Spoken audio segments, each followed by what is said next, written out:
Сайн байцгаана уу хүүхдүүдээ. Математикийн 2 дугаар ангийн хичээл эхлэхэд бэлэн боллоо. Багштайгаа хамт хийгээд яваарай. Өнөөдрийн хичээлээр бүгдээрээ өмнө үтсэн хичээлүүдэд давтан үзэх болно. Хамгийн их нь 3.5 тоог унших, түүнийг орны нэмэгдэхүүнээр задлах, мөн тоог 100-аар тоймлох, үлдэгдэлтэй хуваах бодлогыг бодох, сүүлд нь дүрсийг тэнцүү хуваах гэсэн ийм дасгал ажлуудыг хамтдаа ажиллах болно. За бүгдээрээ хамт эхний дасгалыг ажиллацгаая. Өгөгдсөн тоог хамт уншицгаая. Эхний тоо 357.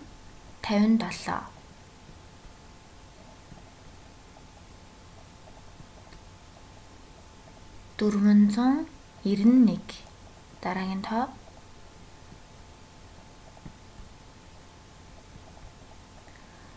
177 буюу 177 гэж хэлнэ. Учир нь 100-ийн оронд 1 гэсэн тоо байгаа учраас 177 гэж унших юм шүү. Дараагийн тоогоо уншицгаая. 981.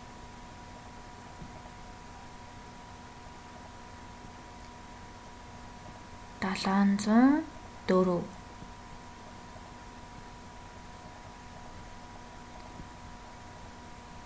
Гурванзөн 63. За сүүлийн тоонуудыг уншицгаая. 590.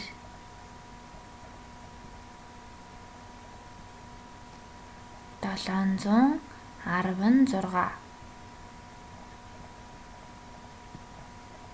545. За бүгдээрээ тоогоо уншаад сурсан. Дараагийн дасгал болох тоог орны нэмэгдэхүүнээр задлах гэсэн дасгалыг ажиллацгаая. За эхний тоо бол 36. 36 гэсэн тоог орны нэмэгдэхүүнээр задлахад 3.10-т 6 нэгж. Дараагийнх 341 гэсэн тоонд 300-т 4.10-т 1 нэгж. 795 гэсэн тоонд 700-т 9.10-т 5 нэгж байна. Үүнийг орны нэмэгдэхүүнээр задлах гэж хэлээд байгаа тийм үү? Дараагийн тоо 963. Хэдэн зуут байна? 9 зуут байна. Хэдэн арвт байна? 6 арвт 3 нэгж.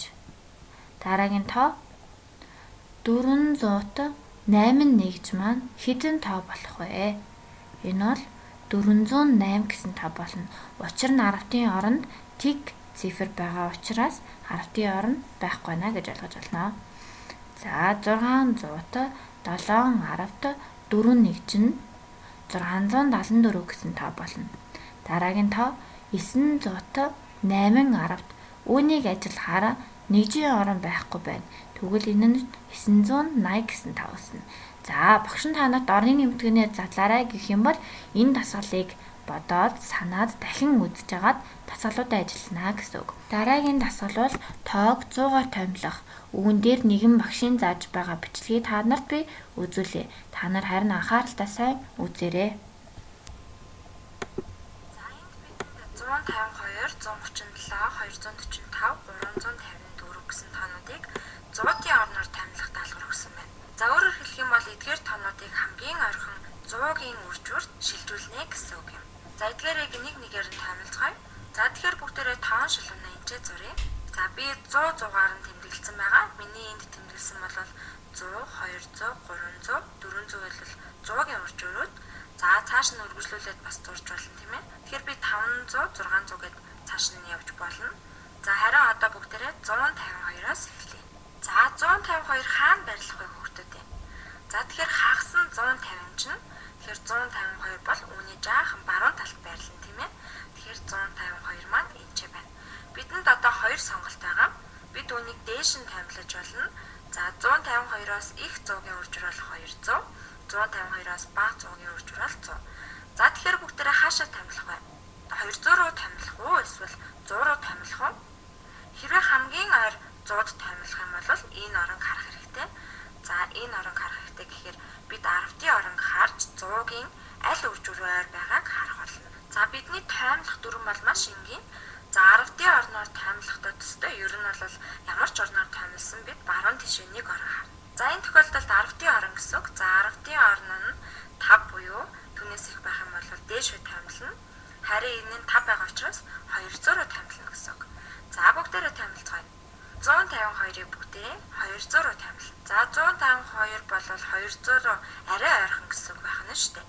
За энэ нь 200-аас 48 нэгж зайтай бол 100-аас болохоор 52 нэгж зайтай. За энэ нь бидэнд хамгийн ойрхон 100-ийн үржүүрүүд дээш хахиж ордож байгаа талаарх ойлголтыг өгч байна. За одоо бүгдээрээ 137-г таймлая. За бичлэгээ төр зогсоогоод энэ тоог 100-аар таймлж үзээрэй. Тэгэхээр 137 бол энэ хэсэгт байрлана. За 137 энэ хэсэгт байрлана.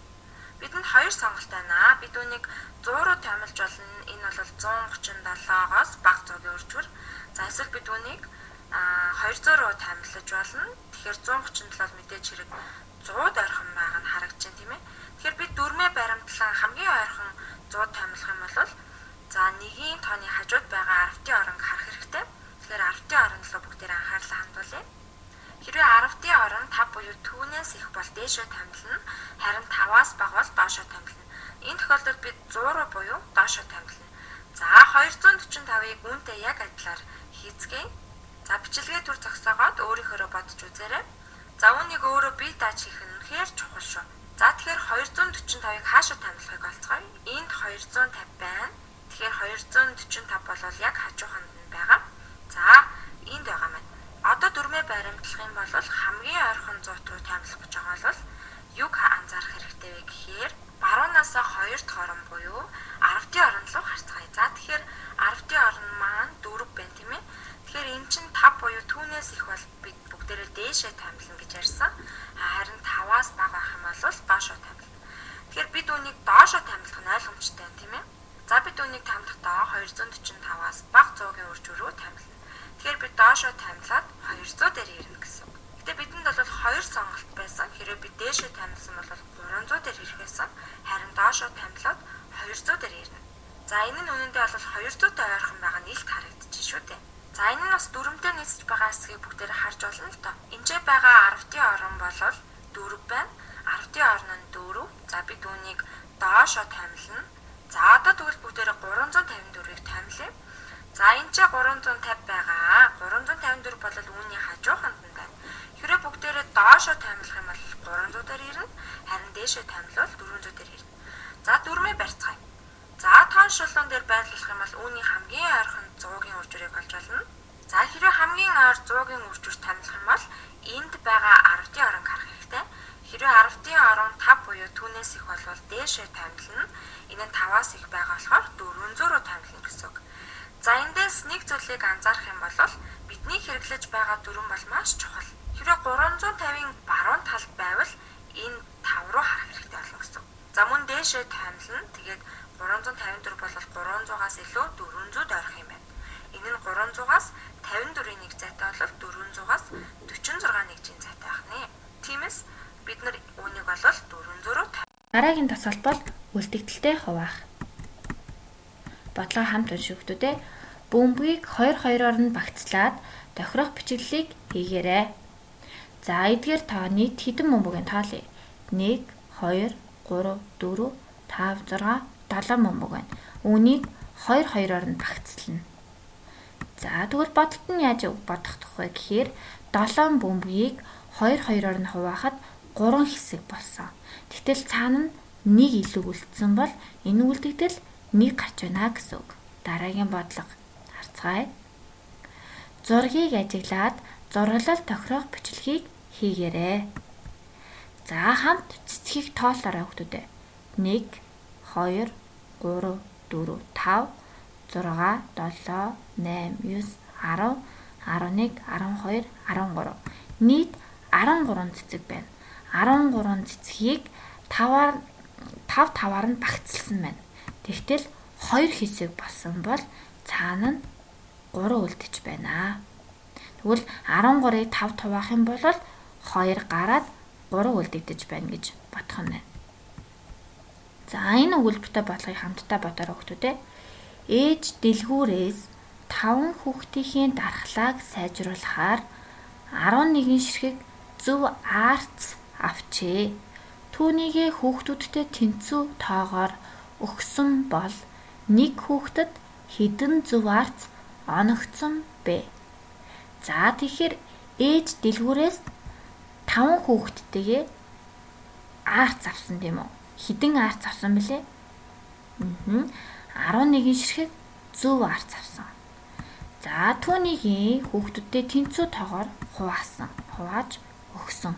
Гэтэл нийт 11 аарц байсныг 5 хүүхдүүдтэй тэнцүү хуваахаар нэг хүүхдэд 2 аарц оногдсон. Гэтэл цаана нь 1 аарц үлдсэн. Тэгвэл үлдэгдэл нь 1 гарч байна гэсэн үг. Үүнийг математикт хэллэгт юу гэж хэлэх вэ гэхээр 11-ийг 5-т хуваахад 2 ногдож 1 үлдэнэ гэж хэлэх нь байна. 11-ийг 5-т хуваахад 2 ногдож 1 үлдэнэ. За тэгвэл багштайгаа хамт дараахын хүснэгт дээр бодлого, хуваагдагч, хуваагч, ногдуур, үлдэгдэл гэсэн хэсгүүд байна тийм үү? Бодлогомд бөмбөг, харандаа, сурагчид, 1-р тоо гэсэн өгөгдлүүд байна. За эхний бөмбөг хэсгийг харъя. Бөмбөг маань хуваагдагч буюу нийт тоо нь 7 байсан. Түүнийг 2-2-оор нь хувааж байсан бол түүн хуваагч болно. Хэдэн хэсэг болсон бэ гэхээр 3 хэсэг болсон. Түүнийг бүгдээрээ ногдуур гэж үзэх нь байна. Үлдсэн нь 1. Тэгвэл багш нь хуваагч болон үлдэгдэл гэсэн энэ 2 хэсгийг тодруулсан байгаа. Яагаад тодруулсныг бүгдээрээ сайн ажиглаарай. Хуваагч нь 2 байхад үлдэгдэл нь 1, 5 байхад 3, хуваагч нь 5 байхад үлдэгдэл нь 4, хуваагч нь 5 байхад үлдэгдэл нь 2 гарсан байна. Тэгвэл үүнээс харахаар үүнээс бүгдээрээ юуг мэдж авах ёстой вэ гэхээр үлдэгдэл нь хуваагчаас ямагт бага тоо байдаг байх нэ. Хуваагч нь 2 байвал үлдэгдэл нь 1 гээд бага тоо байна. Хуваагч нь 5 байгаад үлдэгдэл нь 3, 4, 2 гээд бага учраас энэ бодлого бол зөв гэж бодох нь байна. Та нар үлдэгдэлтэй хуваах бодлогыг бодож байгаа тохиолдолд үлдэгдэл нь хуваагчаас бага гарч байвал чи тэр бодлогыг зөв бодсон гэж ойлгож болно гэсэн үг. За ингээд бүгдээрээ үлдэгдэлтэй хуваах бодлого бодчихсан.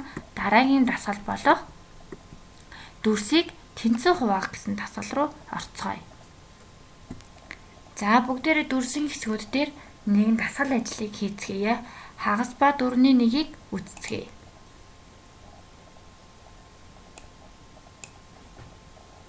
За энэ дасгал дээр 7 асуулттай 7 хариултыг бүгдээрээ зөв хийнэ. За 11 минутын хугацаанд хурдан гүйцэтгэнэ гэсэн үг. За эхний бодлогыг бүгдээрээ хамт уншаарай. Дугуй хагаслан хуваагдсан байна уу? За энэ дугуй хагаслан хуваагдсан гэхээр тэнцүү хуваагдсан байна уу гэж асууад байгаа юм.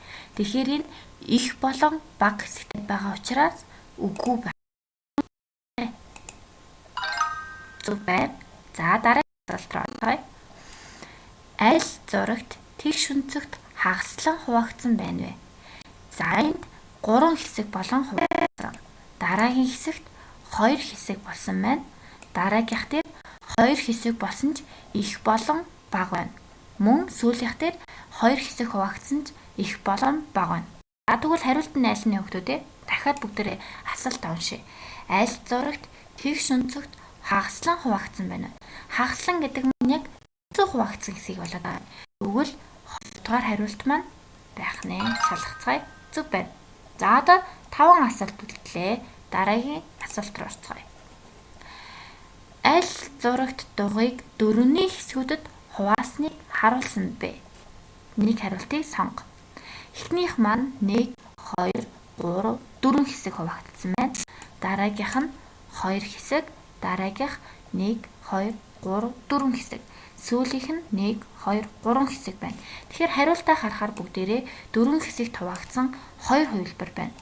Энэ 2 хувилбарын аль нь вэ гэдгийг сонгох нь байна. Эхний хувилбар нь энэ эхний хэсэг нь дараагийн хэсгээс бага байгаа учраас тэнцүү хуваагдаагүй. Тэгвэл бүгдээрээ дараагийн 3 дахь хувилбар нь болохоор дөрвөн тал нь дөрвөлээ тэнцүү хуваагдсан байгаа учраас энэ бодлого зөв гэж бодож байна. За шалгацгаая. Зөв байна. Дараагийн асуулт руу орцгоё. Тэгш өнцөгт хагаслан хуваагдсан байна уу? Нэг хариултыг сонго. За тийм үү үгүй юу гэдэг? Мэдээж үгүй. Яагаад гэвэл хагаслан хуваагдахдаа яг тэнцүү хуваагдах ёстой. За бүгдээрээ шалгацгаая. Зөв байна. Дараагийн асуулт руу оръё. Аль зурагт дугуйг хагаслан хуваагдсан байна вэ? Нэг хариултыг сонго. За энэ дугуй тэнцүү хуваагдсан байна уу? Хуваагдаагүй байна. Энд огт хагаслаж хуваагдаагүй байна. 3 дахь хариултан дээр 3 тэнцүү хуваагдсан байна. 2 дахь хамгийн сүүлийн хариултан дээр яг тэнцүү хуваагдсан байна. За тэгэхээр асуултад уншаа бүгдээрээ аль зурагт дугуй хагаслан хуваагдсан байна вэ? Хагаслан гэдгийг бүгдээрээ сайн мэдж байгаа тийм үү? Тавтан асуултанд хариулж байгаа учраас хагаслан гэдэг маань тэнцүү хуваахыг хэлээд байгаа. За хариултаа шалгая. Зөв байна. За дараагийн асуулт. Тэгш өнцөгт дөрвөний хэсгүүдэд хуваагдсан байна уу? Тэгш өнцөгт дөрвөний хэсгүүдэд хуваагдсан байна уу? 1, 2, 3, 4. Дөрвөн хэсэг тэнцүү хуваагдсан учраас энэ тийм байна гэсэн хариултыг сонгоё бүгдээрээ. Зөв байна. Сүүлийн асуулт. Дугуй хагаслан хуваагдсан байна уу? Мэдээж тийм. Шалгая. Чадлаа урагшаагийн заавал бүгдээрээ харъя. 7 хариултнаас 7 хариултыг зөв хийсэн байна. За хамтдаа хийсэн хүүхдүүдтэй баярлалаа. Өнөөдрийн хичээлд идэвхтэй оролцсон сурагчдаа баярлалаа. Багшаагаа өгөх даалгаврыг гүйцэтгээд багш руугаа явуулаарай. Баяртай хүүхдүүдээ.